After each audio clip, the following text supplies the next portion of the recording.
আজ বানাচ্ছি রসিয়ে কষিয়ে মাটন কিমা দিয়ে চানা মশালা।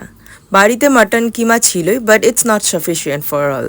তো ভাবলাম একটু কাবলি চানা দিয়ে বানিয়ে নেওয়া যাক।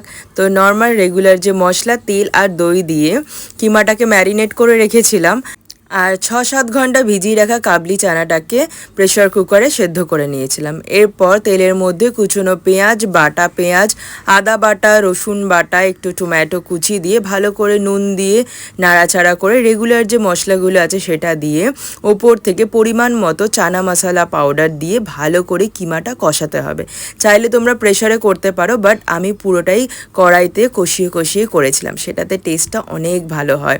এরপর বয়েল চানাটা দিয়ে ভালো করে নাড়াচাড়া করতে হবে।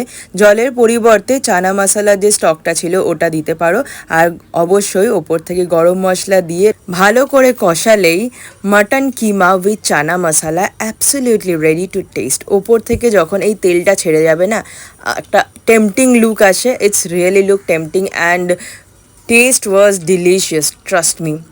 ওপর থেকে একটা পুদিনা পাতা দিয়ে সুন্দর করে আমি গার্নিশও করে ফেলেছিলাম। আর আমি 600 গ্রাম মতো কিমা দিয়েছিলাম এখানে, আর তার সাথে 1 প্যাকেট কিন্তু চানা মশলা পাউডারও দিয়েছি। গরম গরম পরোটা সাথে কাঁচা পেঁয়াজ আর chana masala. Must try at your home and let me no.